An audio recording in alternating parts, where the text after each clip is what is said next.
बंदी छोड़ सतगुरु रामपाल जी परमेश्वर जी की जय हो। परमपिता परमात्मा सारी सृष्टि के रचनहार कुल मालिक असंख्य ब्रह्मांडों के स्वामी जगत गुरु तीनों लोकों में प्रवेश करके सबका धारण पोषण करने वाले राजाधीराज आत्माधार नाथों के नाथ देवों के देव महादेव सर्वेश्वर महेश्वर मृत्युंजय अजरो अमर आदि अनादि सनातनी प्रभु जगत पिता जगदीश्वर श्री श्री 1008 की उपाधि के वास्तविक अधिकारी अकाल मूर्त शब्द स्वरूपी राम वासुदेव सर्वगतम ब्रह्म परम पूज्य प्रथम पूज्य परम संत परम पुरुष परम धनी परम दयालु सत्य कबीर हक्का कबीर अल्लाहु कबीर अल्लाहु अकबर बाखबर अल्लाह ताला जगत के तारणहार जगत के मुक्तिदाता जगत के जगन्नाथ हारे के सहारे हिंदुओं के राम मुसलमानों के अल्लाह सिखों के वाहिगुरु ईसाइयों के मसीह दया के सागर दया निधि करुणा के सागर करुणा निधि स्वयंभू परिभू संकट मोचन कष्ट हरण मंगल करण दुख भंजन अविगत कबीर निर्विकार निर्विषम परमात्मा अलय अलेख सतगुरु आदि अनादि सतगुरु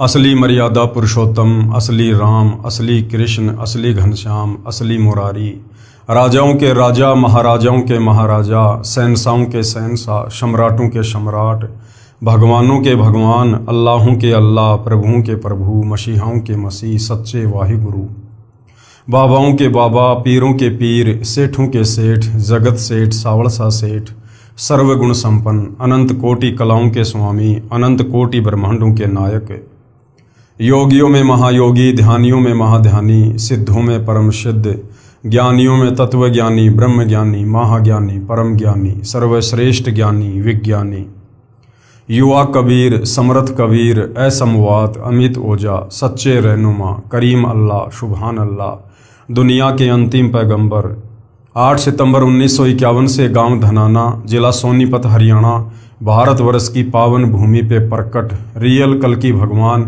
श्री नारायण साकार हरि श्री बाबा साहेब नूर अनंत परमात्मा सच्चे दरवेश सच्चे बाखबर संत श्रोमणी सतगुरु रामपाल जी परमेश्वर जी के चरण कमल में आप और हम सभी भाई बहनों का अनंत कोटि दंडवत प्रणाम। सत्साई भाई और बहनों, बहुत बड़ी दया बहुत बड़ी मेहर पूज्य गुरुदेव भगवान की परमेश्वर रामपाल जी की, जिनके शुभ आशीर्वाद से विशेष आशीर्वाद से उन्हीं के सत्संगों के संग्रह के ऊपर बन चुकी पवित्र आध्यात्मिक पुस्तक कबीर बड़ा या कृष्ण के ऊपर वीडियो बनाने की श्रृंखला जारी है। भाई और बहनों, ये पवित्र पुस्तक कबीर बड़ा या कृष्ण हिंदू समाज के लिए किसी वरदान से कम नहीं है। यदि आपने इस पवित्र पुस्तक को धैर्यपूर्वक निष्पक्ष होकर रुचि लेकर पूरा पढ़ लिया या फिर इस पुस्तक पर जो वीडियो बन रहे हैं आपने तमाम वीडियो देख लिए, क्योंकि ये पवित्र पुस्तक हिंदू धर्म के सर्व धर्मशास्त्रों के ज्ञान से परिपूर्ण है। यानी चारों वेदों का सार, पवित्र गीता जी का भी सार और पुराणों का सार सब कुछ इस पवित्र पुस्तक में डाला गया है। जिस पवित्र अमृत ज्ञान को सुनने के लिए हमारी आत्मा युगों युगों से तरस रही थी, आज उस हमारी प्यास को परमेश्वर रामपाल जी ने इस पवित्र पुस्तक को लिखकर या अपने मुख कमल से प्रवचन करके शांत कर दिया है। ये आत्मा आपकी भी शांत होगी यदि आपने उनके प्रवचन धैर्यपूर्वक सुन लिए तो। अध्यात्म को लेकर, भक्ति और भगवान को लेकर, शास्त्र अनुकूल साधना को लेकर, धर्म कर्म को लेकर, धार्मिक अनुष्ठानों को लेकर हमारे मन में जो शंकाएं वर्षों से सदियों से थी, उन तमाम शंकाओं का समाधान इस पवित्र पुस्तक में बखूबी प्रमाण सहित किया गया है। तो वर्तमान में हमारा जो टॉपिक चल रहा है इस पुस्तक पर वो है जनता की अदालत। यानी जनता की अदालत में मामला चल रहा है। मामला क्या है? कबीर बड़ा या कृष्ण। और जनता की अदालत में जज खुद जनता को बनाया गया है, क्योंकि वर्तमान में जनता एजुकेटेड है, शिक्षित है, पढ़ी लिखी है, अपनी आंखों से सारे प्रमाण अपने ही धर्म ग्रंथों में लिखे हुए देखकर जनता भली भांति सच और झूठ का निर्णय कर सकती है। दूसरी तरफ श्री कृष्ण उर्फ विष्णु को पूर्ण परमात्मा बताते हुए तमाम हिंदू धर्मगुरु जनता की अदालत में श्री कृष्ण जी का पक्ष लेकर उनके वकील बनकर खड़े हैं। तो दूसरी तरफ कबीर जी को पूर्ण परमात्मा कहते हुए अकेले सतगुरु रामपाल जी खड़े हुए हैं उनके वकील बनकर। हिंदू धर्मगुरुओं का दावा है कि हमारे चारों वेदों में, पवित्र गीता जी में और पुराणों में श्री कृष्ण और विष्णु को ही पूर्ण परमात्मा बताया गया है और हम तो इन्हीं की भक्ति करते हैं, सदियों से करते आ रहे हैं। इनके अलावा और कोई भगवान शास्त्रों में नहीं है। ये अजरो अमर हैं, अविनाशी हैं, इनके कोई माता पिता नहीं हैं और ये अखिल ब्रह्मांड के स्वामी हैं। तो दूसरी तरफ कबीर जी के वकील सतगुरु रामपाल जी ने जिन धर्मशास्त्रों का हवाला देकर हिंदू धर्मगुरु श्री कृष्ण जी को परमात्मा साबित कर रहे थे, उन्हीं धर्म ग्रंथों से, वेदों से, गीता जी से, पुराणों से सतगुरु रामपाल जी ने जनता की अदालत में ये क्लियर कर दिया, प्रमाणित कर दिया कि श्री कृष्ण उर्फ विष्णु ये केवल एक ब्रह्मांड में 3 लोक के स्वामी हैं। 3 लोक में भी केवल एक शतगुण विभाग के स्वामी हैं। इनकी माँ का नाम दुर्गा है, इनके पिता का नाम काल ब्रह्म है, जिसको ज्योति निरंजन भी कहते हैं। अर्थात श्री विष्णु जी का जन्म होता है, इनकी मृत्यु होती है। ये अजरो अमर परमात्मा नहीं है, ये अखिल ब्रह्मांडों के स्वामी नहीं है। इन्हें स्वयं सतभक्ति का, शास्त्र अनुकूल साधना का ज्ञान नहीं है। ये स्वयं भी मोक्ष मार्ग से वंचित हैं, फिर भला इनके साधकों का मोक्ष कैसे संभव है। और सतगुरु रामपाल जी ने उन्हीं धर्मशास्त्रों से दिखा दिखाकर कबीर जी को पूर्ण परमात्मा साबित कर दिया। और उसके बाद बहुत सारी लीलाएं जो श्री कृष्ण जी के समय हुई और कबीर जी के समय हुई, उन तमाम लीलाओं को कंपेयर करके भी बताया कि वास्तव में सुप्रीम गॉड कौन है। और जब जनता की अदालत में जनता अपनी आंखों से तमाम सबूत अपने ही धर्म ग्रंथों में देख रही है, उनकी आंखें फटी की फटी रह जा रही है। और अध्यात्म को और अच्छे से जानने के लिए सतगुरु रामपाल जी से सवाल कर रहे हैं और सतगुरु रामपाल जी जनता की अदालत में जनता के प्रत्येक सवाल का प्रेम पूर्वक प्रमाणित जवाब दे रहे हैं। और इसी प्रश्नोत्तरी में धर्मदास जी का प्रकरण चल रहा है। धर्मदास जी बांधवगढ़ के रहने वाले थे, मथुरा में गए हुए थे, विष्णु जी के पुजारी थे। वहां पूर्ण परमात्मा कबीर देव एक जिंदा बाबा के रूप में मिले। धर्मदास जी को गीता जी के ज्ञान से परिचित करवाया, क्योंकि धर्मदास जी विष्णु जी को अपना इष्ट मानते थे और उसी अज्ञान में रंगे हुए थे। तो धर्मदास जी भी अध्यात्म को जानने के लिए जिंदा बाबा के रूप में कबीर परमेश्वर जी से तरह तरह के सवाल करते हैं और परमेश्वर उनका जवाब देते हैं। और जहां धर्मदास बीच बीच में काल का वकील बनकर परमात्मा से वाद विवाद करता है, तो परमेश्वर जिंदा रूप में अंतर्ध्यान हो जाते हैं। और इस प्रकार 2 बार परमात्मा धर्मदास जी की आंखों के सामने से अंतर्ध्यान हुए और धर्मदास उसके बाद में डगमग सा हो जाता है, विचलित हो जाता है, रोने लगता है कि मैंने तो उनके साथ में व्यर्थ में वाद विवाद कर दिया। वो तो वास्तव में ही अल्लाह की जात थे, वो तो कोई फरिश्ते थे जो बता रहे थे, बिल्कुल सत्य बता रहे थे। तो दूसरी बार परमात्मा धर्मदास जी के सामने से अंतर्ध्यान हुए और उसके बाद फिर कब मिले, क्या ज्ञान दिया, ये आज के प्रकरण में हम देखेंगे। जिंदा बाबा का दूसरी बार अंतर्ध्यान होना। जिंदा बाबा के रूप में कौन है? खुद कबीर परमात्मा, परम अक्षर ब्रह्म। धर्मदास जी ने कहा, हे जिंदा, आप ये क्या कह रहे हो कि श्री विष्णु जी 3 लोकों में केवल एक विभाग के मंत्री हैं, केवल शतोगुण विभाग के मंत्री हैं, अखिल ब्रह्मांड के स्वामी नहीं हैं। आप गलत कह रहे हो। श्री विष्णु जी तो अखिल ब्रह्मांड के स्वामी हैं। ये ही श्री ब्रह्मा रूप में उत्पत्ति करते हैं, विष्णु रूप होकर संसार का पालन करते हैं तथा शिव रूप होकर संहार करते हैं। और यही चौंध भाई और बहनों पूरे हिंदू समाज को वर्तमान में भी लगी हुई है। हमारे नादान धर्म गुरुओं को तत्व ज्ञान के अभाव में आज भी लगी हुई है, उन्हें आज भी मोतियाबिंद है। हमारे शंकराचार्यों का भी यही मानना है तत्व ज्ञान के अभाव से कि श्री विष्णु जी ब्रह्मा रूप में आकर सृष्टि की उत्पत्ति करते हैं, विष्णु रूप में आकर पालन पोषण करते हैं और शंकर रूप में संहार करते हैं। इन्हें भी वास्तव में अध्यात्म के विषय में नहीं पता है। तथा शिव रूप होकर संहार करते हैं। ये तो कुल के मालिक हैं, यानी सारी सृष्टि के मालिक हैं श्री विष्णु जी। यदि फिर से आपने श्री विष्णु जी को अपमानित किया तो ठीक बात नहीं रहेगी। धर्मदास जी परमात्मा से नाराज हो गए अपने इष्ट के विषय में उल्टी सीधी बातें सुन के। हालांकि उल्टी सीधी बातें धर्मदास जी को लग रही थी, लेकिन परमात्मा तो सीधी सीधी कह रहे थे। परमेश्वर कबीर जी ने कहा, मूर्ख के समझावते ज्ञान गाठ का जाए, और कोयला होत न उजला भावे सोमन साबुन लाए। इतना कहकर परमेश्वर जिंदा रूपधारी अंतर्ध्यान हो गए। दूसरी बार परमेश्वर को खोने के पश्चात धर्मदास बहुत उदास हो गए। भगवान विष्णु में इतनी अटूट आस्था थी कि आंखों प्रमाण देखकर भी झूठ को त्यागने को तैयार नहीं थे। कबीर जान बूझ सांची तजे, करे झूठ से ने, ताकि संगत हे प्रभु शौपन में भी ना दे। लेकिन ये परमात्मा दयालु है। इस काल ने युगों युगों से हमारे ऊपर जो ये अज्ञान का काला रंग जमा रखा है, परमेश्वर के बिना इसे कौन साफ कर सकता है। तो ये दयालु हमारी किसी बात का बुरा नहीं मानते हैं। तो परमेश्वर ने धर्मदास जी को झटका दिया, क्योंकि बीच बीच में वो काल का वकील बन जाया करता था। कुछ देर के पश्चात धर्मदास की बुद्धि से काल का साया हटा और अपनी गलती पर विचार किया कि सब प्रमाण गीता से ही प्रत्यक्ष किए गए थे।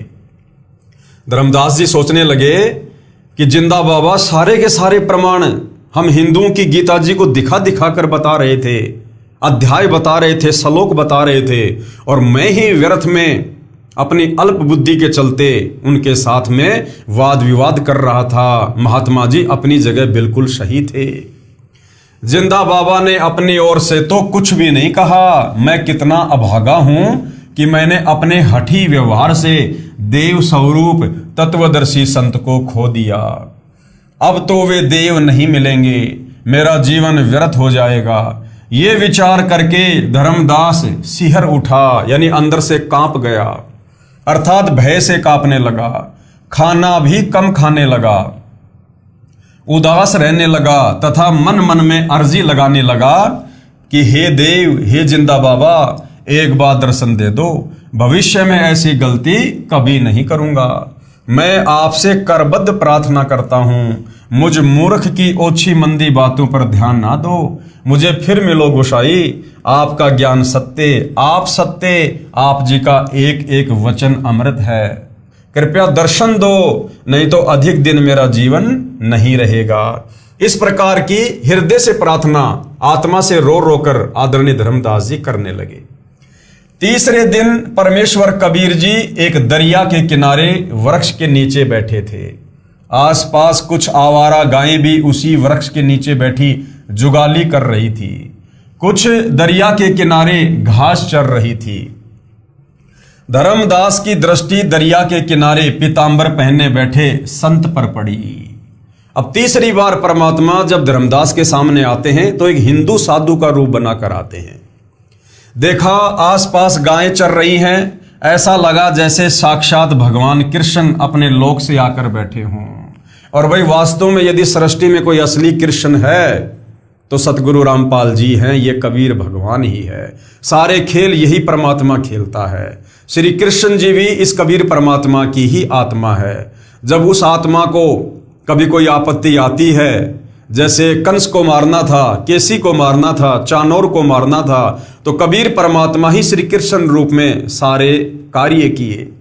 त्रेता युग में रावण को मारना था तो राम रूप में इस कबीर भगवान ने ही उसका संहार किया था।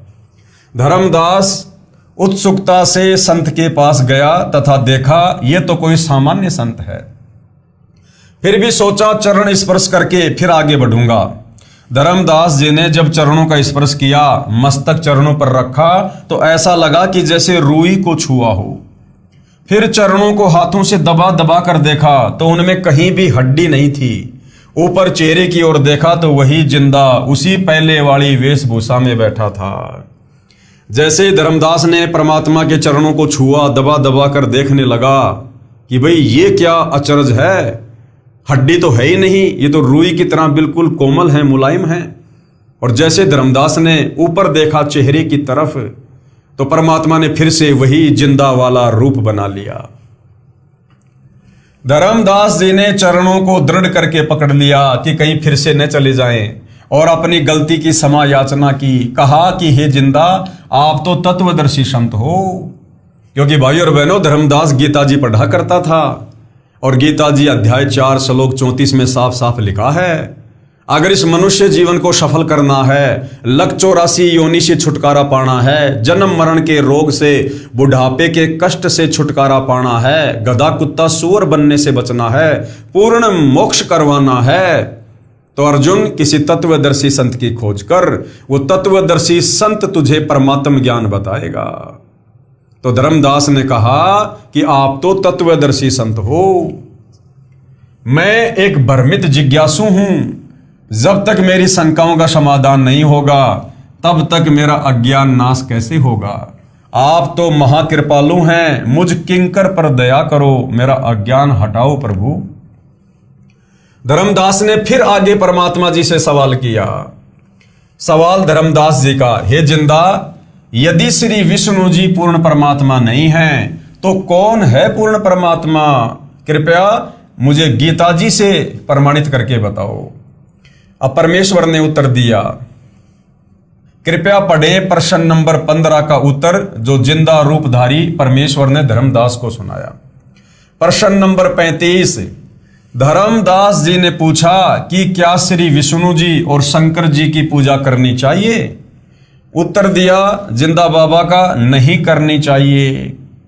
फिर धर्मदास जी ने सवाल किया, कृपया मुझे गीता जी से प्रमाणित करके बताओ।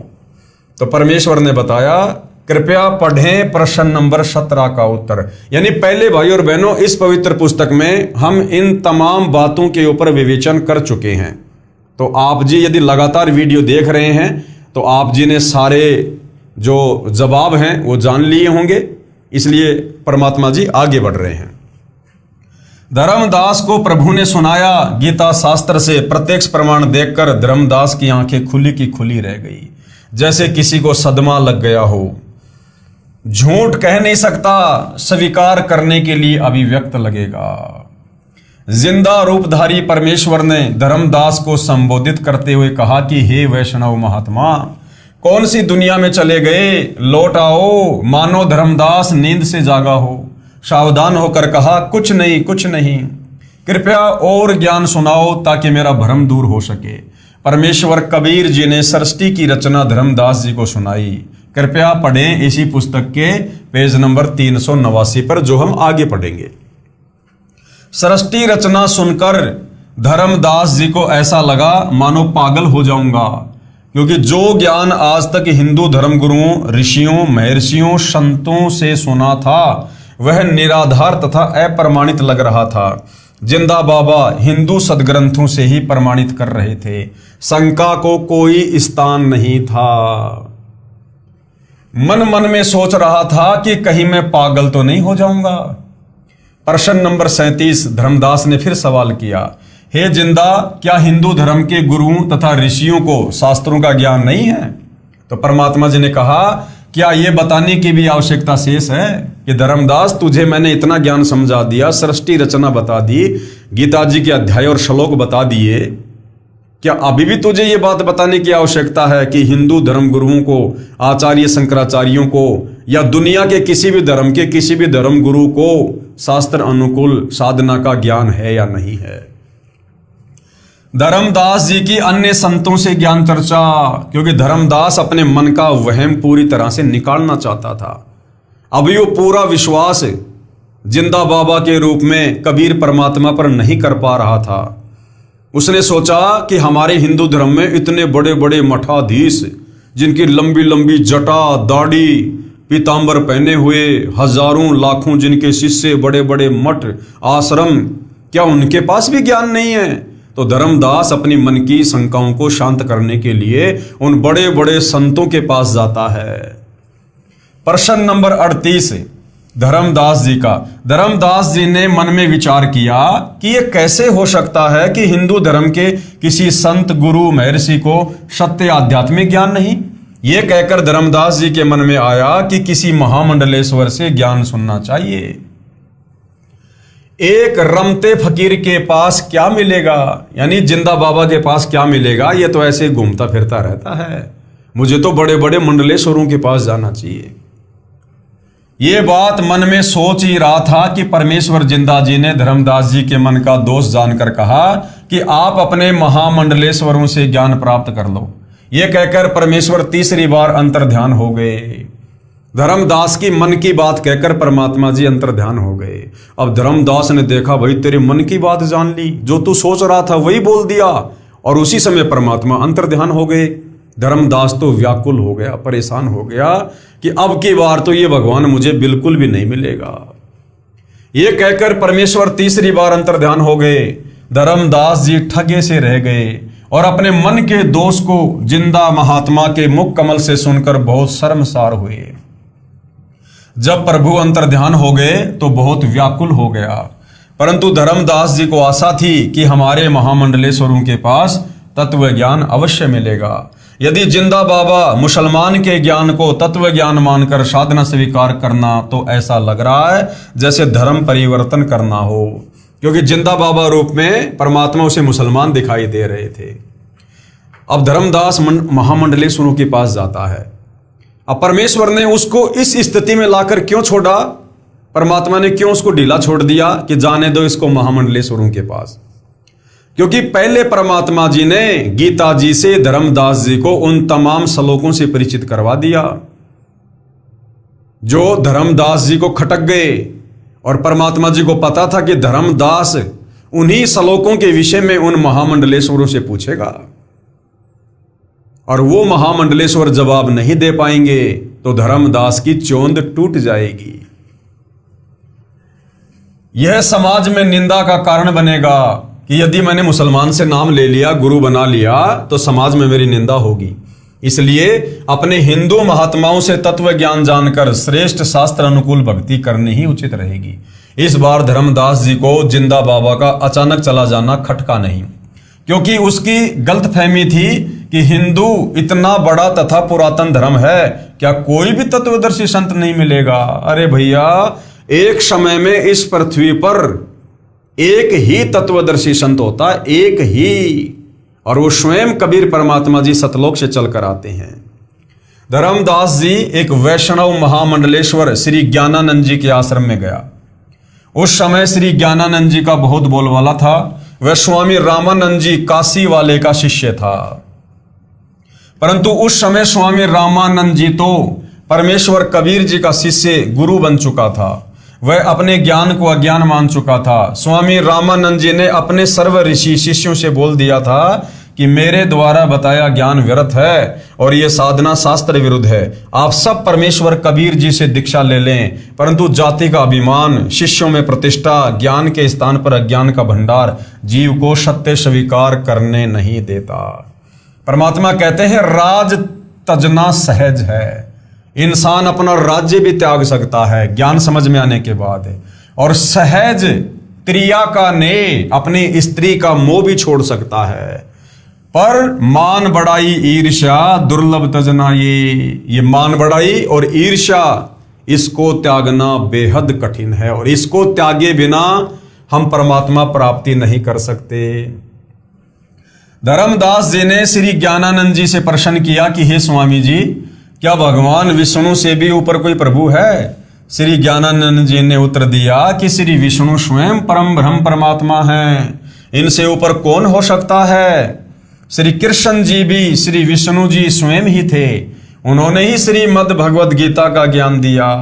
आपको किसने भ्रमित कर दिया? धर्मदास जी ने पूछा कि गीता अध्याय 8 श्लोक 1 में अर्जुन ने पूछा कि तत्व ब्रह्म क्या है, तो गीता अध्याय 8 श्लोक 3 में भगवान ने यानी गीता ज्ञानदाता ने कहा कि वह परम अक्षर ब्रह्म है। ये तो भगवान कृष्ण से अन्य प्रभु हुआ। ज्ञानानंद स्वामी बोला, लगता है तेरे को उस काशी वाले जुलाहे का जादू चढ़ा है। चल चल अपना काम कर, भगवान कृष्ण से अन्य कोई प्रभु नहीं है। धर्मदास जी को पता चल गया कि इसके पास वो ज्ञान नहीं है जो जिंदा बाबा ने परमाणु सहित बताया। धर्मदास निराश होकर वहां से चल दिया। धर्मदास जी को यह नहीं पता था कि काशी वाला जुलाहा व बाबा जिंदा ही है। अब धर्मदास को यह नहीं पता था कि जो जिंदा बाबा उसको मिला था वो काशी वाला कबीर ही था। तो धर्मदास फिर वहां से आगे चला गया ज्ञान प्राप्ति की सोचकर। फिर धर्मदास को पता चला कि एक मोहनगिरी नाम के महामंडलेश्वर हैं, उनके पास जाकर भगवान की चर्चा करनी शुरू की। पहले 1 रुपया दक्षिणा चढ़ाई, जिस कारण से मोहनगिरी ने उनको निकट बैठाया और बताया कि भगवान शिव सर्व सृष्टि के रचने वाले हैं, इनसे बढ़कर संसार में कोई प्रभु नहीं है। ओम नमः शिवाय मंत्र का जाप करो। धर्मदास जी प्रणाम करके चल पड़े कि रोंग नंबर। सोचा इनका कितना अच्छा नाम है, ज्ञान दे ले 1 पैसे का नहीं है। नाम तो मोहनगिरी और ज्ञान 1 दे लेगा नहीं। धर्मदास जी से किसी ने बताया कि एक बहुत बड़ा तपस्वी है, कई वर्षों से खड़ा तप कर रहा है। धर्मदास जी वहां गए। वह नाथ पंथ से जुड़ा था, भगवान शिव को समर्थ परमात्मा बताता था। तप करके हठ योग से परमात्मा की प्राप्ति मान रहा था। धर्मदास जी ने विवेक किया कि यदि इतनी घोर कठिन तपस्या से परमात्मा मिलेगा तो हमारे वश से बाहर की बात है। वहां से भी आगे चला। पता चला कि एक बहुत बड़ा विद्वान महात्मा काशी विद्यापीठ से पढ़कर आया है, वेदों का पूर्ण विद्वान है। धर्मदास जी ने उस महात्मा से पूछा परमात्मा कैसा है। उत्तर मिला निराकार है। उस निराकार परमात्मा का कोई नाम है? धर्मदास ने पूछा। उत्तर विद्वान का, उसका नाम ब्रह्म है। क्या परमात्मा को देखा जा सकता है? धर्मदास जी ने प्रश्न किया। उत्तर मिला परमात्मा निराकार है, उसको कैसे देख सकते हैं? केवल परमात्मा का प्रकाश देखा जा सकता है। आगे फिर धर्मदास जी ने सवाल किया क्या श्री कृष्ण या विष्णु परमात्मा है? उत्तर था कि ये तो सरगुण देवता हैं, परमात्मा निर्गुण है। गीता और वेद के ज्ञान में क्या अंतर है? धर्मदास ने प्रश्न किया। ब्राह्मण का उत्तर था कि गीता चारों वेदों का सारांश है। धर्मदास जी ने पूछा कि भक्ति मंत्र कौन सा है गीता जी में? उत्तर ब्राह्मण का था कि गायत्री मंत्र का जाप करो। ओम भूर्भुवस्सुवः तत्सवितुर्वरेण्यं भर्गो देवस्य धीमहि धियो यो नः प्रचोदयात्। धर्मदास जी को जिंदा बाबा ने बताया था कि इस मंत्र से मोक्ष संभव नहीं है, क्योंकि गीता तथा वेदों में केवल ओम नाम का जाप करना लिखा है। धर्मदास जी फिर आगे चला तो पता चला कि संत गुफा में रहता है, कई कई दिन तक गुफा से नहीं निकलता।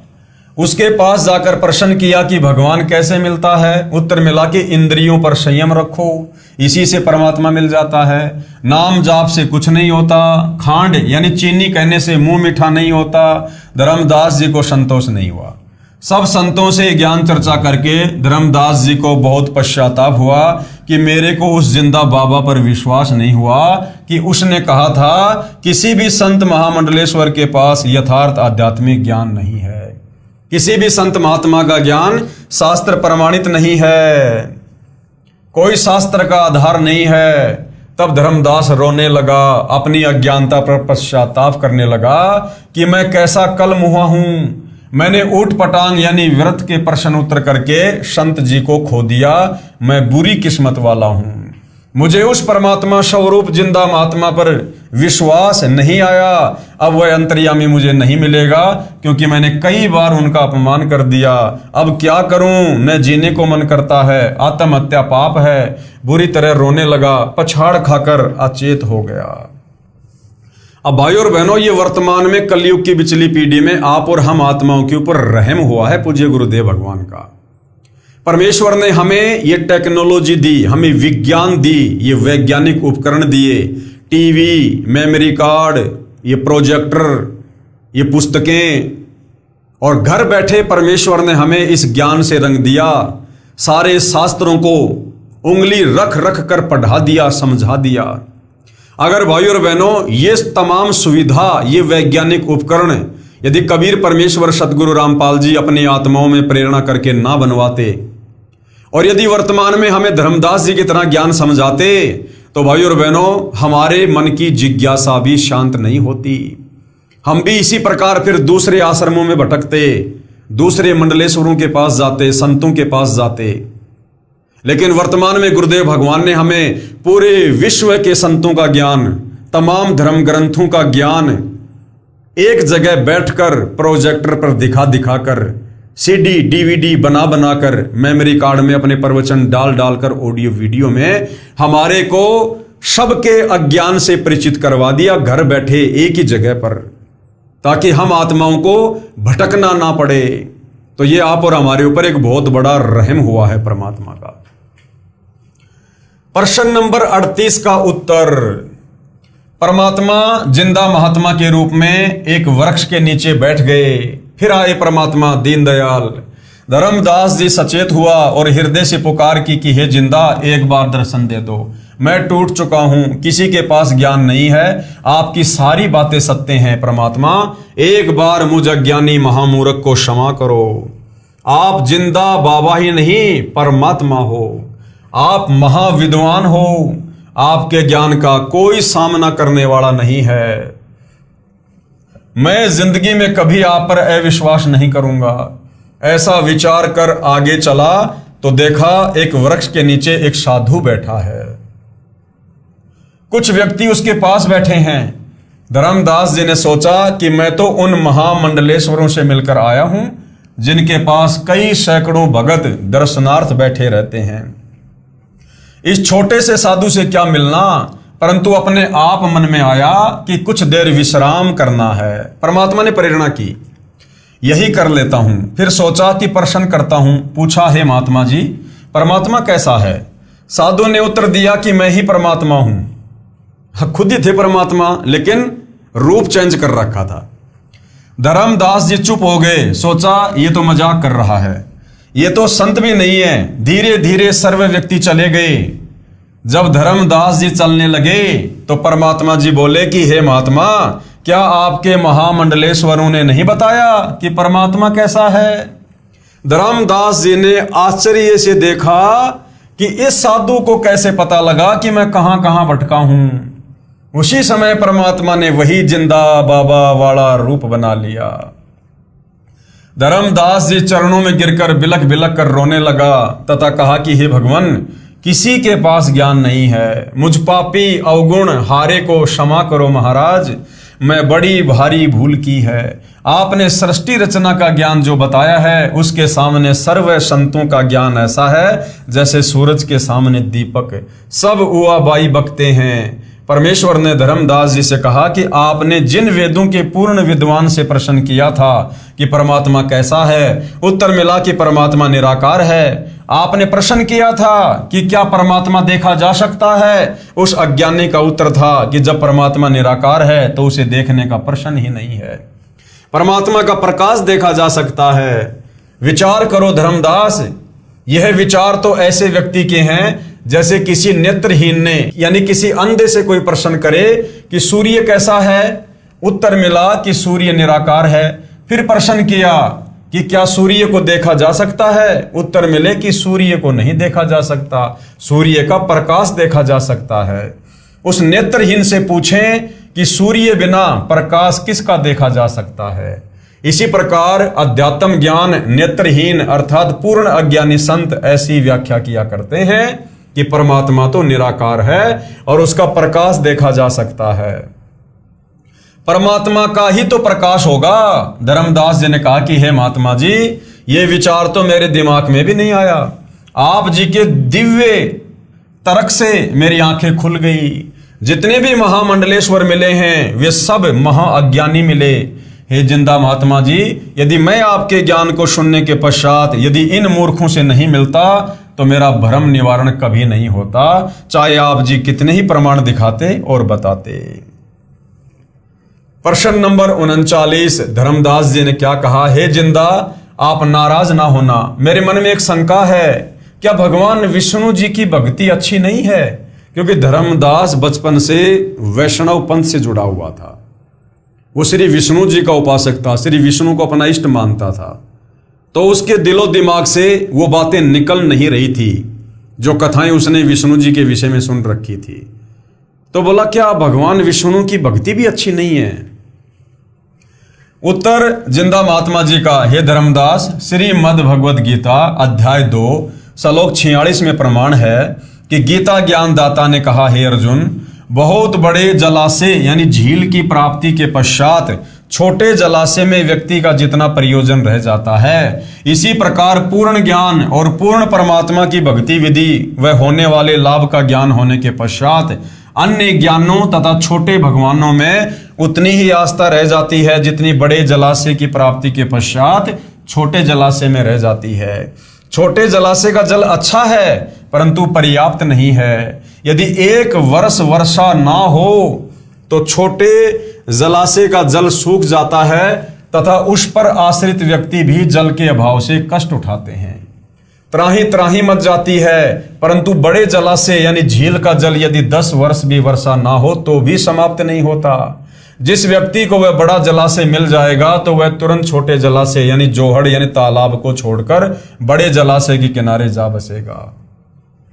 जिस समय गीता ज्ञान सुनाया गया उस समय सर्व व्यक्ति तालाबों के जल पर ही आश्रित थे, इसलिए ये उदाहरण दिया था। इसी प्रकार श्री विष्णु सतगुण की भक्ति भले ही आप अच्छी मानते हैं परंतु पूर्ण मोक्षदायक नहीं है। श्री विष्णु जी भी नाशवान है, इनका भी जन्म मृत्यु होती है, फिर साधक यानी उनका भगत अमर कैसे हो सकता है? इसलिए पूर्ण मोक्ष अर्थात अमर होने के लिए अमर परमात्मा की ही भक्ति करनी पड़ेगी। अब गीता जी से परमात्मा धर्मदास जी को बता रहे हैं। पेश है गीता अध्याय 2 श्लोक 46 की फोटोकॉपी।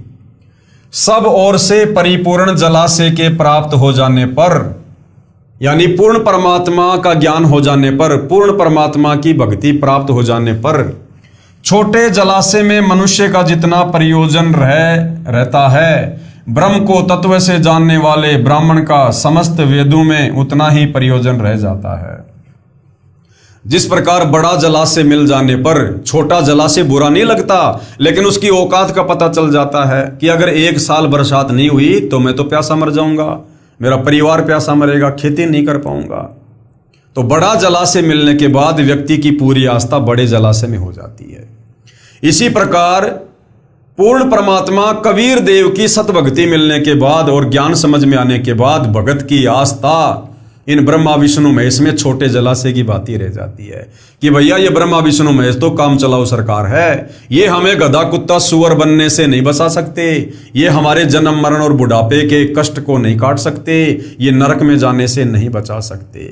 तो इस प्रकार परमात्मा जी ने धर्मदास जी को समझाया कि ब्रह्मा विष्णु महेश ये कोई बुरे नहीं है, लेकिन हमें जो मनुष्य जन्म मिला है मोक्ष प्राप्ति के लिए वो इनके बस से बाहर की बात है। प्रश्न नंबर 40, हे जिंदा महात्मा जी, मैंने आपके ऊपर अविश्वास किया, मैं महापापी हूं, मुझे क्षमा करना। परमेश्वर ने उत्तर दिया, जिंदा बाबा जी का उत्तर, हे धर्मदास, मैंने ही आपके मन में यह प्रेरणा की थी। यदि आप उन अपने धर्म गुरुओं की तलाशी ना लेते तो आप कभी मेरी बातों पर विश्वास नहीं करते।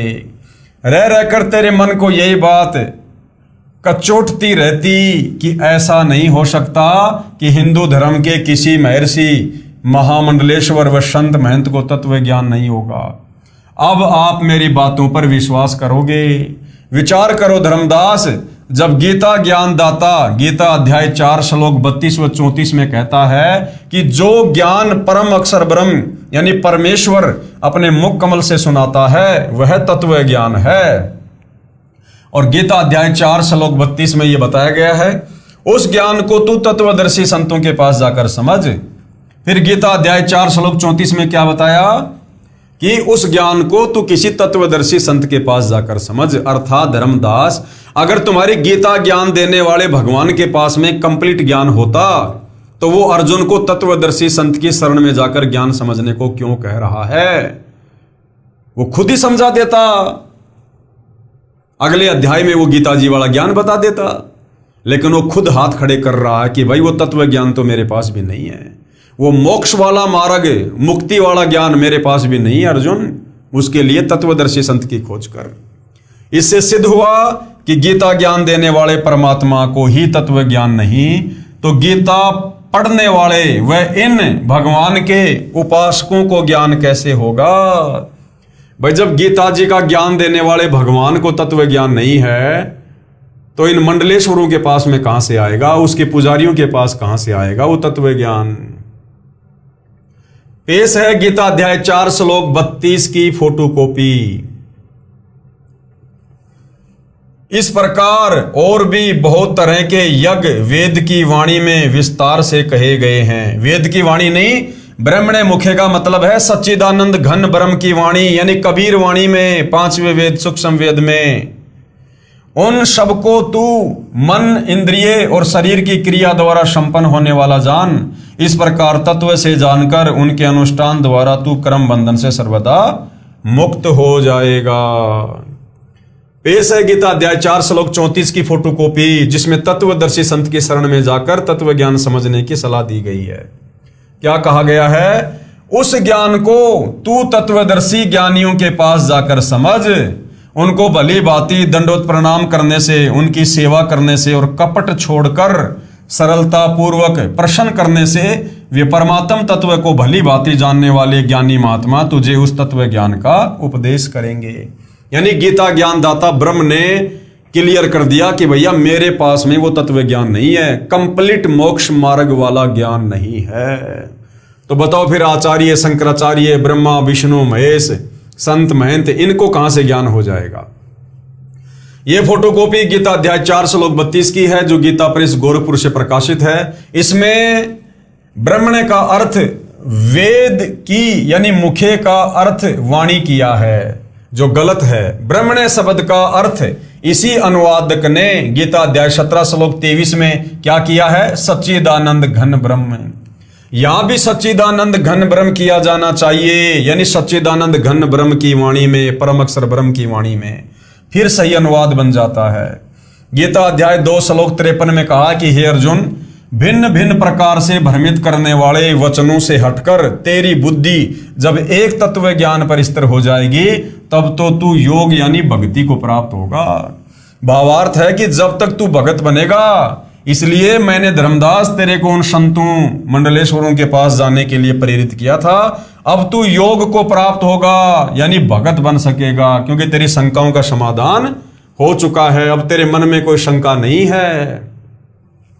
पेश है गीता अध्याय 2 श्लोक 53 की फोटोकॉपी। भांति भांति के वचनों को सुनने से विचलित हुई तेरी बुद्धि जब परमात्मा में अचल और स्थिर ठहर जाएगी तब तू योग को प्राप्त होगा, यानी तू भक्ति करने लायक बनेगा, अर्थात तेरा परमात्मा से नित्य संयोग हो जाएगा। आगे धर्मदास जी ने फिर सवाल किया परमात्मा जी से, क्या पूर्ण मोक्ष के लिए भगवान विष्णु जी तथा भगवान शंकर जी की पूजा को छोड़ना पड़ेगा?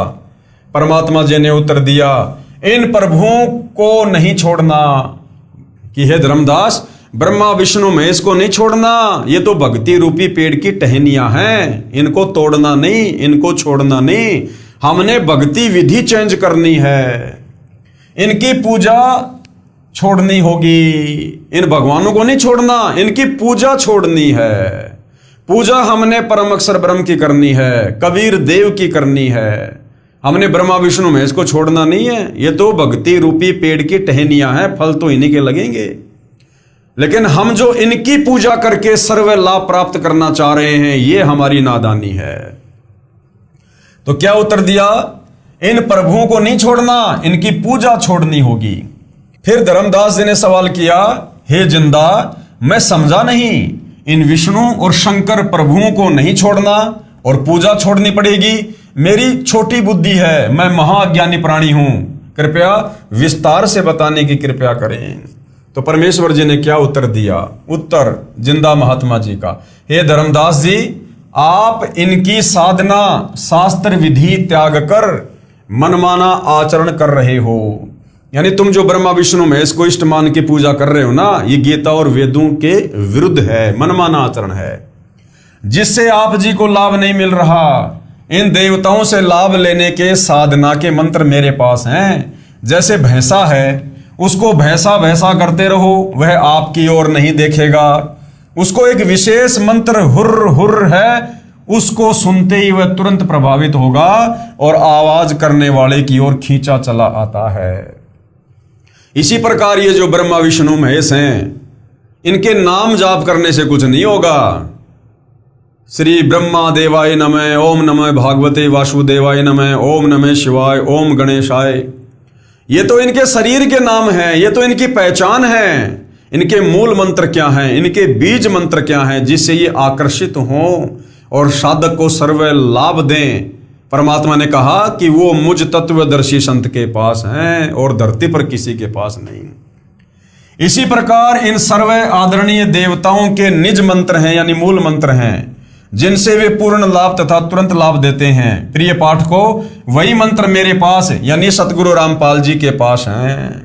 वर्तमान में इस धरती पर वो मंत्र, इन देवी देवताओं के मूल मंत्र, बीज मंत्र, जिससे साधक सर्व लाभ प्राप्त करेगा, वो केवल धरती पर सतगुरु रामपाल जी के पास हैं। क्योंकि सतगुरु रामपाल जी वर्तमान में गीता अध्याय 4 श्लोक 34 के अनुसार एकमात्र तत्वदर्शी संत हैं, जो परमेश्वर जी ने गुरु जी के माध्यम से मुझे दिए। आओ और प्राप्त करो।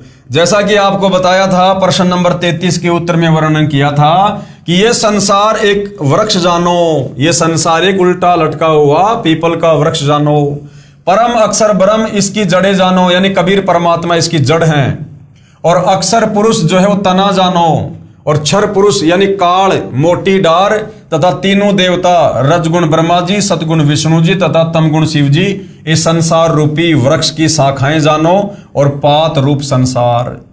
यदि आप कहीं से आम का पौधा लेकर आए हो तो गड्ढा खोदकर उसकी जड़ों को उस गड्ढे में मिट्टी में दबाओगे और जड़ों की सिंचाई करोगे, तब वह आम का पेड़ बनेगा और उस वृक्ष की शाखाओं को फल लगेंगे। इसलिए वृक्ष की शाखाओं को तोड़ा नहीं जा सकता। ये ब्रह्मा विष्णु महेश तो भक्ति रूपी वृक्ष की शाखाएं हैं, परंतु इनको जड़ के स्थान पर गड्ढे में मिट्टी में दबाकर इनकी सिंचाई नहीं की जाती। परंतु ब्रह्मा विष्णु महेश भक्ति रूपी पेड़ की शाखाओं की पूजा नहीं की जाती। पूजा हम पेड़ की जड़ की करेंगे, परम अक्षर ब्रह्म की करेंगे, कबीर देव की करेंगे, फिर ये ब्रह्मा विष्णु महेश रूपी शाखाओं को फल लगेंगे। ठीक इसी प्रकार संसार रूपी वृक्ष की जड़ अर्थात परम अक्षर ब्रह्म को इष्ट रूप में मानकर पूजा करने से शास्त्र अनुकूल साधना होती है, जो परम लाभ देने वाली होती है। इस प्रकार किए गए भक्ति कर्मों का फल यही तीनों देवता संसार वृक्ष की शाखाएं ही कर्म अनुसार प्रदान करते हैं। इसलिए इनकी पूजा छोड़नी है, लेकिन इनको छोड़ा तोड़ा नहीं जा सकता। यही प्रमाण श्रीमद् भगवद गीता अध्याय 3 श्लोक 8 से 15 तक में भी है, और कहा है कि हे अर्जुन, तू शास्त्र विहित कर्म कर, यानी जैसी भक्ति शास्त्रों में बताई है उस अनुसार कर, अर्थात शास्त्रों में जैसे भक्ति करने को कहा है वैसा भक्ति कार्य कर। यदि घर त्याग कर जंगलों में चला गया, अर्थात तू कर्म सन्यासी हो गया, या एक स्थान पर बैठकर हठ पूर्वक साधना करने लगेगा, तो तेरा शरीर पोषण का निर्वाह भी नहीं होगा। इसलिए कर्म न करने की अपेक्षा कर्म करते करते भक्ति कर्म करना श्रेष्ठ है। गीता अध्याय 3 श्लोक 8 का निष्कर्ष है, देखिएगा अपनी आंखों से। पेश है गीता अध्याय 3 श्लोक 8 की फोटोकॉपी। तू शास्त्र विहित कर्तव्य कर्म कर, यानी जो भक्ति साधना शास्त्रों में बताई है वेद और गीता में वो कर, क्योंकि कर्म न करने की अपेक्षा कर्म करना श्रेष्ठ है, तथा कर्म ना करने से तेरा शरीर निर्वाह भी नहीं सिद्ध होगा। यानी काम भी कर और अपनी भक्ति भी कर। अगर तू एक जगह बैठ गया काम धंधा छोड़ के, तो फिर तेरा शरीर कैसे चलेगा, तेरा पेट कैसे भरेगा, तू भक्ति भी सफल नहीं कर पाएगा। इसलिए काम भी कर और भक्ति भी कर, लेकिन भक्ति कर शास्त्रों के अनुसार तत्वदर्शी संत को गुरु बनाकर। जो साधक यानी भगत शास्त्र विधि त्याग कर मनमाना आचरण करते हैं, अर्थात शास्त्र अनुकूल भक्ति कर्मों के अतिरिक्त दूसरे कर्मों में लगा हुआ मनुष्य समुदाय कर्मों के बंधन में बंधकर जन्म मरण के चक्कर में सदा रहता है। इसलिए हे कुंती पुत्र अर्जुन, शास्त्र विरुद्ध भक्ति कर्म जो कर रहा है उससे आसक्ति रहित होकर शास्त्र अनुकूल भक्ति कर्म कर। गीता अध्याय 3 श्लोक 9 में पेश है गीता अध्याय 3 श्लोक 9 की फोटोकॉपी। यज्ञ के निमित्त किए जाने वाले कर्मों के अतिरिक्त दूसरे कर्मों में लगा हुआ ही यह मनुष्य समुदाय कर्मों से बंधता है। इसलिए हे अर्जुन, तू आसक्ति से रहित होकर उस यज्ञ के निमित्त ही भली भांति कर्तव्य कर्म कर। यानी जो भक्ति कर्म करने की सलाह परमात्मा देते हैं, हमारे शास्त्र देते हैं, वही भक्ति कर्म कर। इसके अलावा यदि तू मनमाना आचरण करेगा तो तू कर्मों के बंधन में बंधेगा, काल के जाल में जकड़ा रह जाएगा। संसार की रचना करके प्रजापति कुल के मालिक ने सर्वप्रथम मनुष्यों की रचना करके साथ साथ यज्ञों अर्थात धार्मिक अनुष्ठानों की जानकारी का ज्ञान देते हुए इनसे कहा था कि तुम लोग इस तरह बताए शास्त्र अनुकूल कर्मों द्वारा वृद्धि को प्राप्त हो। इस प्रकार शास्त्र अनुकूल की गई भक्ति तुम लोगों को इच्छित भोग प्राप्त कराने वाली हो। गीता अध्याय 3 श्लोक 10। ये देखिएगा, प्रजापति ब्रह्मा ने कल्प के आदि में यज्ञ सहित प्रजाओं को रचकर उनसे कहा कि तुम लोग इस यज्ञ के द्वारा वृद्धि को प्राप्त हो और ये यज्ञ तुम लोगों को इच्छित भोग प्रदान करने वाला हो। इस प्रकार शास्त्र अनुकूल भक्ति द्वारा अर्थात संसार रूपी वृक्ष की जड़ों यानी मूल अर्थात परम अक्षर ब्रह्म की सिंचाई अर्थात पूजा करके देवताओं अर्थात संसार रूपी वृक्ष की तीनों गुण रूपी शाखाओं रजगुण ब्रह्मा, सतगुण विष्णु तथा तमगुण शिव जी को उन्नत करो। ये देवता संसार वृक्ष की शाखा तीनों देवता आपको कर्मानुसार फल देकर उन्नत करेंगे। इस प्रकार एक दूसरे से उन्नत करके परम कल्याण अर्थात पूर्ण मोक्ष को प्राप्त हो जाओ। गीता अध्याय 3 श्लोक 11। इस यज्ञ के द्वारा देवताओं को उन्नत करो। कौन सा यज्ञ? शास्त्र अनुकूल साधना करके, परम अक्षर ब्रह्म कबीर देव की पूजा करके वे देवता तुम लोगों को उन्नत करें। यानी जब हम कबीर परमेश्वर की यानी भक्ति रूपी पौधे की जड़ों की पूजा करेंगे तो जड़ों से खुराक जाएगी तने में, तने से डार में, डार से शाखाओं में। शाखा कौन है? ब्रह्मा विष्णु महेश। और ब्रह्मा विष्णु महेश से फिर साधक को तमाम लाभ मिलेंगे। तो शास्त्र अनुकूल साधना करने से ये देवी देवता भी प्रसन्न और साधक भी प्रसन्न। इस प्रकार निस्वार्थ भाव से एक दूसरे को उन्नत करते हुए तुम लोग परम कल्याण को प्राप्त हो जाओ। शास्त्र विधि अनुसार किए गए भक्ति कर्मों अर्थात यज्ञों द्वारा बढ़ाए हुए देवता अर्थात संसार रूपी वृक्ष की जड़ अर्थात मूल मालिक परम अक्षर ब्रह्म को इष्ट रूप में प्रतिष्ठित करके भक्ति कर्म से बढ़ी हुई शाखाएं तीनों देवता तुम लोगों को बिना मांगे ही कर्मानुसार इच्छित भोग निश्चय ही देते रहेंगे। यानी जब हम पूर्ण परमेश्वर कबीर साहिब की तत्वदर्शी संत की शरण में आकर शास्त्र अनुकूल साधना करेंगे, धर्म कर्म करेंगे तो हमारे शुभ संस्कार बनेंगे, भक्ति कर्म बनेंगे, शुभ कर्म बनेंगे। वो कबीर परमेश्वर जी के पास जाएंगे। उन संस्कारों के बदले परमात्मा हमें जो लाभ देगा वो किस विधि से देगा?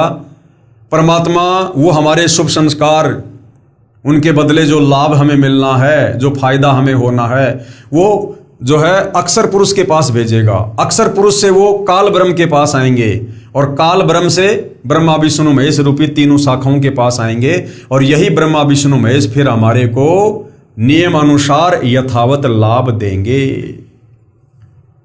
जैसे आम के पौधे की जड़ की सिंचाई करने से पेड़ बनकर शाखाएं उन्नत हो गई, फिर उन शाखाओं को अपने आप फल लगेंगे, जड़ जड़कर गिरेंगे। व्यक्ति को जो कर्मानुसार धन प्राप्त होता है वह उपरोक्त विधि से होता है। यदि कोई व्यक्ति उन देवताओं शाखाओं द्वारा दिए धन में से पुण्य दान पुण्य नहीं करता अर्थात जो पुण्य शास्त्र अनुकूल साधना नहीं करता, केवल अपना ही पेट भरता है, स्वयं ही भोगता रहता है, वह तो परमात्मा का चोर है। गीता अध्याय 3 श्लोक 12। ये देखिएगा, यज्ञ के द्वारा यानी शास्त्र अनुकूल साधना के द्वारा बढ़ाए हुए देवता तुम लोगों को बिना मांगे ही इच्छित भोग निश्चय ही देते रहेंगे। यानी आम के पेड़ की जड़ की पूजा करेंगे, पूजा का मतलब सिंचाई करेंगे, देखभाल करेंगे, खाद डालेंगे तो ऑटोमेटिक पेड़ बनेगा और फिर शाखाओं को आम लगेंगे ही लगेंगे, ना चाहते हुए भी लगेंगे। इसी प्रकार उन देवताओं के द्वारा दिए हुए भोगों को जो पुरुष इनको बिना दिए स्वयं भोगता है वह चोर ही है। शास्त्र अनुकूल भक्ति की विधि में सर्वप्रथम परमात्मा को भोग लगाया जाता है। क्या कहा जाता है? शास्त्र अनुकूल भक्ति की विधि में यानी जो भक्ति साधना हम भगत भाई बहन वर्तमान में तत्वदर्शी सतगुरु रामपाल जी से उपदेश प्राप्त करके कर रहे हैं, इस भक्ति साधना में सर्वप्रथम पूर्ण परमात्मा को भोग लगाया जाता है। सर्वप्रथम परमात्मा को भोग लगाया जाता है। भंडारा करना होता है। पहले परम अक्षर ब्रह्म को इष्ट रूप में पूजकर भोग लगाकर शेष भोजन को भक्तों में बांटा जाता है। उस बचे हुए अन्न को सत्संग में उपस्थित अच्छी आत्माएं ही खाती हैं, क्योंकि पुण्य आत्माएं ही परमात्मा के लिए समय निकालकर धार्मिक अनुष्ठानों में शामिल होते हैं। इसलिए कहा है कि उस यज्ञ से बचे हुए अन्न को खाने वाले संतजन सब पापों से मुक्त हो जाते हैं। जो पापी लोग होते हैं, जो तत्वदर्शी संत के सत्संग में नहीं जाते, उनको ज्ञान नहीं होता, वे पाप आत्मा अपना शरीर पोषण करने के लिए ही भोजन पकाते हैं। वे तो पाप को ही खाते हैं, क्योंकि भोजन खाने से पहले हम भगत संत सब परम अक्षर ब्रह्म को भोग लगाते हैं, जिससे सारा भोजन पवित्र प्रसाद बन जाता है। जो ऐसा नहीं करते वे परमात्मा के चोर हैं। भगवान को भोग न लगा हुआ भोजन पाप का भोजन होता है। इसलिए कह रहा है, जो धर्म कर्म शास्त्र अनुकूल नहीं करते वे पाप के भागी होते हैं। गीता अध्याय 3 श्लोक 13। ये देखिएगा, यज्ञ से बचे हुए अन्न को खाने वाले श्रेष्ठ पुरुष सब पापों से मुक्त हो जाते हैं, और जो पापी लोग अपना शरीर पोषण करने के लिए ही अन्न पकाते हैं, यानी खाली अपना पेट भरने के लिए भोजन खाते हैं, वे तो पाप को खा रहे हैं, क्योंकि वो भगवान को भोग नहीं लगा रहे, जिस कारण से वो पाप नाशक नहीं हो रहा वो भोजन। संपूर्ण प्राणी अन्न से उत्पन्न होते हैं। अन्न वर्षा से होता है। वर्षा यज्ञ अर्थात शास्त्र अनुकूल धार्मिक अनुष्ठान से होती है। यज्ञ अर्थात धार्मिक अनुष्ठान शास्त्र अनुकूल कर्मों से होते हैं। गीता अध्याय 3 श्लोक 14। कर्म तो ब्रह्म अर्थात क्षर पुरुष से उत्पन्न हुए, क्योंकि जहां सर्व प्राणी सनातन परम धाम में रहते थे, वहां पर बिना कर्म किए सर्व सुख व पदार्थ उपलब्ध थे। यहाँ के सर्व प्राणी अपनी गलती से क्षर पुरुष के साथ आ गए। अब सबको कर्म का फल ही प्राप्त होता है। कर्म करके ही निर्वाह होता है। इसलिए कहा है कि कर्म को ब्रह्म क्षर पुरुष से उत्पन्न जान, और ब्रह्म को अविनाशी परमात्मा से उत्पन्न जान। पेश है गीता अध्याय 3 श्लोक 14 और 15 की फोटोकॉपी। संपूर्ण प्राणी अन्न से उत्पन्न होते हैं। अन्न से कैसे उत्पन्न होते हैं? गुरुदेव ने बताया, अन्न जमीन से पैदा होता है और पांचों जो तत्व हैं उनसे पैदा होता है। उस अन्न को जब कोई इंसान खाएगा, पशु खाएगा, पक्षी खाएगा, शरीर में जाएगा, शरीर में जो है वो पदार्थ बनेगा, यानी वीर्य बनेगा, फिर नर और मादा संबंध होगा, उससे संतान उत्पन्न होगी। तो इस प्रकार अन्न से संपूर्ण प्राणियों की उत्पत्ति होती है। और ये जो अन्न है इसकी उत्पत्ति कैसे होती है? बारिश से होती है।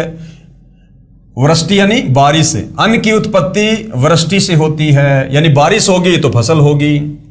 और ये जो वृष्टि है यानी बारिश है, ये कैसे होती है? यज्ञ से होती है, यानी शास्त्र अनुकूल साधना के तहत जो यज्ञ किए जाते हैं, जो पांचों यज्ञ हम कर रहे हैं, उससे होती है। और ये यज्ञ कैसे होते हैं? यज्ञ विहित कर्मों से, यानी शास्त्र अनुकूल साधना से उत्पन्न होने वाला है। कर्म समुदाय को तू वेद से उत्पन्न, और वेद को अविनाशी परमात्मा से उत्पन्न हुआ जान।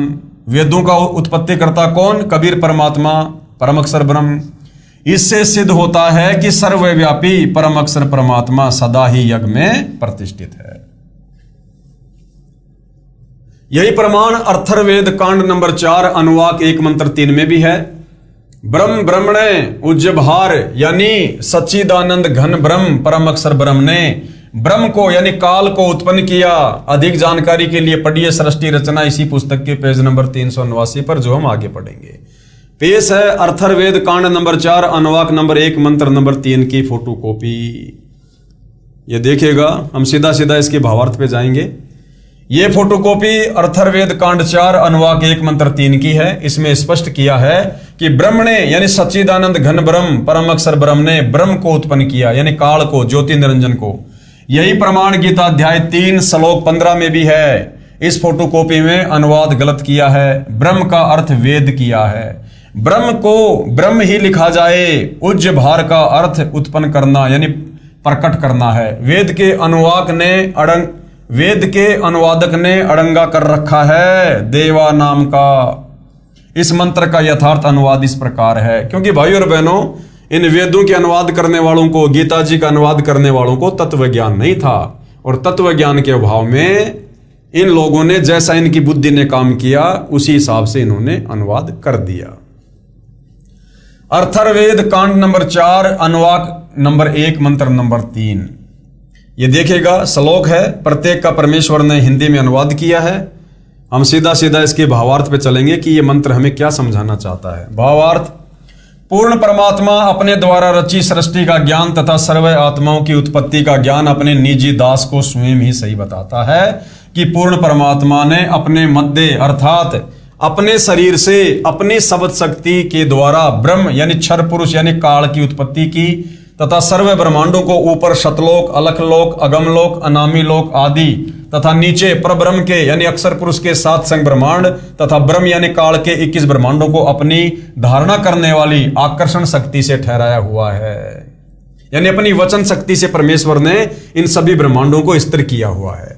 जैसे पूर्ण परमात्मा कबीर परमेश्वर यानी कबीर देव ने अपने निजी सेवक अर्थात सखा श्री धर्मदास जी, आदरणीय गरीबदास जी आदि को अपने द्वारा रची सृष्टि का ज्ञान स्वयं ही बताया, उपरोक्त वेद मंत्र भी यही समर्थन कर रहा है।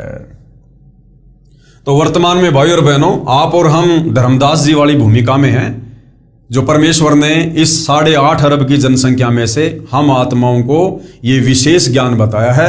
हम परमेश्वर के निजी सेवक हैं, हम सब उस परमपिता परमेश्वर के सखा हैं, उसके निजी भगत हैं, जो इस 8.5 अरब की जनसंख्या में ये बात आप और हमें समझ में आई है।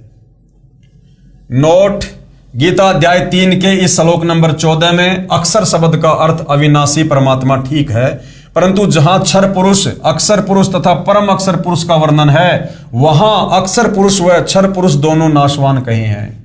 वहां पर अक्षर का अर्थ वही ठीक है। गीता अध्याय 15 श्लोक 16-17 में वर्णन है, यहां अक्षर का अर्थ अविनाशी परमात्मा है, क्योंकि सृष्टि रचना से स्पष्ट होता है कि ब्रह्म की उत्पत्ति सत्य पुरुष यानी अविनाशी परमात्मा ने की थी, काल की। इससे सिद्ध हुआ कि सर्वगतम ब्रह्म अर्थात जिस परमात्मा की पहुंच सर्व ब्रह्मांडों में है, जो सर्व का मालिक है, वह परमात्मा सदा ही यज्ञों अर्थात धार्मिक अनुष्ठानों में प्रतिष्ठित है। भावार्थ है कि परम अक्षर ब्रह्म को इष्ट देव रूप में प्रतिष्ठित करके धार्मिक अनुष्ठान अर्थात यज्ञ करने से, शास्त्र विधि अनुसार कर्म करने से भगत को भक्ति लाभ मिलता है, जिससे मोक्ष प्राप्त होता है। देखिए उल्टा रोपा गया संसार रूपी पौधे का चित्र इसी पुस्तक के पेज नंबर 261 पर। देखिए ये चित्र पेज नंबर 261 पर, इसमें पौधे की शाखाओं को गड्ढे में जमीन में लगाकर दिखाया गया है कि जो तीनों देवों रजगुण ब्रह्मा, सदगुण विष्णु तथा तमगुण शिव में से किसी की भी पूजा करता है, वो शास्त्र विधि त्याग कर मन आचरण कर रहा है। यदि आम के पौधे की टहनियों को हम यदि उस गमले में लगाएंगे और पानी डालेंगे, वो आम कभी भी हमें फल नहीं देगा, कभी भी पेड़ नहीं बनेगा। तो आप और हमने भक्ति रूपी पौधे की जो शाखाएं हैं, टहनियां हैं, ब्रह्मा विष्णु महेश, हमने इन अज्ञानी नादान धर्म गुरुओं के कहने पर इन ब्रह्मा विष्णु महेश की पूजा करनी शुरू कर दी, जबकि पूजा करनी चाहिए थी भक्ति रूपी पेड़ की जड़ों की, यानी परम अक्षर ब्रह्म कबीर देव की, जो गीता अध्याय 16 श्लोक 23-24 में अनुचित तथा व्यर्थ बताया है। जिसने सर्वगतम ब्रह्म अर्थात परम अक्षर ब्रह्म की पूजा नहीं की, उसको इष्ट रूप में नहीं पूजा, जिस कारण से उस साधक की साधना व्यर्थ है। शाखाओं को सींचने से पौधा नष्ट हो जाएगा। अन्य देवताओं की पूजा करना गीता अध्याय 7 श्लोक 12 से 15 और 20 से 23 तथा गीता अध्याय 9 श्लोक 23-24 में मना किया है।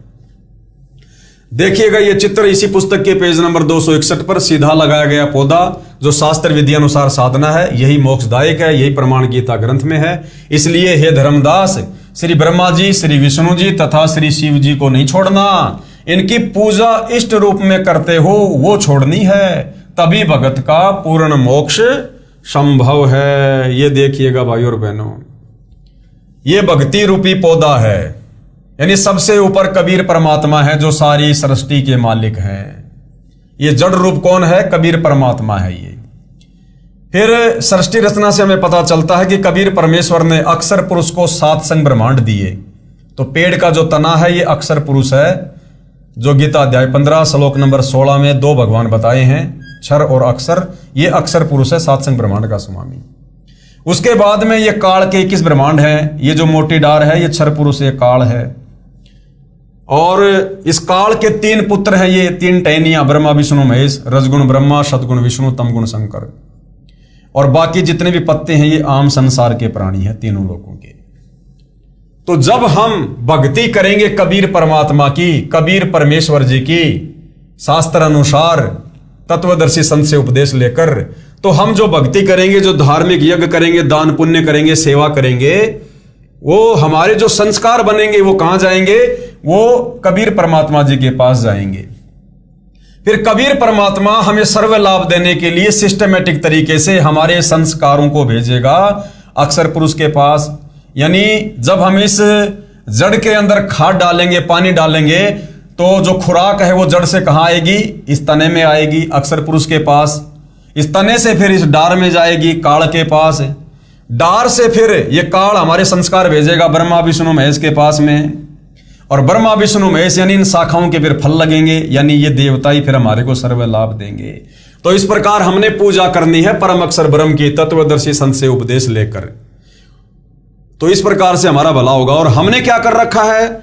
हमने इन नादान धर्म गुरुओं के कहने पर शास्त्र विरुद्ध साधना शुरू कर दी। यानी हमने पेड़ की जो जड़ है उसको तो ऊपर कर दिया, यानी जिस भगवान को पूजना चाहिए था उसको तो हमने छोड़ दिया, और पेड़ की टहनियों को हमने पूजना शुरू कर दिया। टहनियों में खाद डालना शुरू कर दिया, पानी डालना शुरू कर दिया कि ये जो आम का पेड़ है ये पेड़ बनेगा, फिर फल लगेंगे। अब हमने टहनियों को मिट्टी में दबा दिया तो भला पेड़ कैसे बनेगा? ये तो सूख जाएगा। तो हमने टहनी रूपी ब्रह्मा विष्णु महेश की पूजा नहीं करनी, हमने इनकी साधना करनी है। और वो साधना तत्वदर्शी संत बताता है, यानी सतगुरु रामपाल जी जैसा बताएंगे, उन्हीं मंत्रों का हमने जाप करना है। ये देखिएगा, ये है शास्त्र अनुकूल साधना। यानी पेड़, ये जो पेड़ है, पेड़ की जो जड़ है, जड़ को हमने कहां लगाया? गमले में लगाया, मिट्टी में दबाया। यानी हमने पूजा शुरू कर दी परम अक्षर ब्रह्म की, कबीर देव की, तत्वदर्शी संत से उपदेश लेकर। तो भक्ति करने से हमारे जो शुभ संस्कार बनेंगे वो कहां जाएंगे? पर इसके अक्षर पुरुष के पास जाएंगे। अक्षर पुरुष से ये जो डार है ज्योति निरंजन काल ब्रह्म, यहां आएंगे। काल ब्रह्म से फिर ब्रह्मा विष्णु महेश के पास जाएंगे, और ब्रह्मा विष्णु महेश फिर हमारे को सर्व लाभ देंगे। यदि हम तत्वदर्शी संत से उपदेश लेकर और कबीर परमेश्वर जी की भक्ति करेंगे, भक्ति रूपी पेड़ की जड़ को सींचेंगे, तो टहनियों के अपने आप जो है फल लगेंगे। प्रश्न नंबर 43। आगे धर्मदास ने फिर परमात्मा जी से सवाल किया, और परमात्मा जी क्या जवाब दे रहे हैं, इस विषय पर भाइयों और बहनों हम अगले टॉपिक पर चर्चा करेंगे।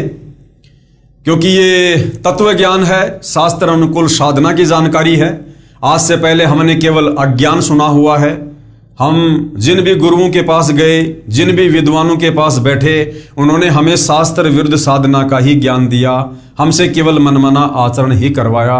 तो हमारी रगों में वो अज्ञान जो है रमा हुआ है। अब उस रमे हुए अज्ञान को निकालने के लिए हमने धीरे धीरे तत्व ज्ञान का रैग मार्ग मारना पड़ेगा। तो उसके लिए भाई और बहनों हम धीरे धीरे अध्यात्म में आगे बढ़ेंगे। तो पूज्य गुरुदेव भगवान के आशीर्वाद से आज की सात संगति में ज्ञान चर्चा में केवल इतना ही। फिर परमेश्वर दया करेंगे, कल हम नेक्स्ट लेवल पर आगे बढ़ेंगे, यानी आगे हम चर्चा करेंगे। तब तक पूज्य गुरुदेव भगवान हम सबको आज्ञा दे, हम सबको आशीर्वाद दे। परमेश्वर पल पल अपनी नजर हम सब के ऊपर बनाए रखे। बंदी छोड़ सतगुरु रामपाल जी परमेश्वर जी की जय हो।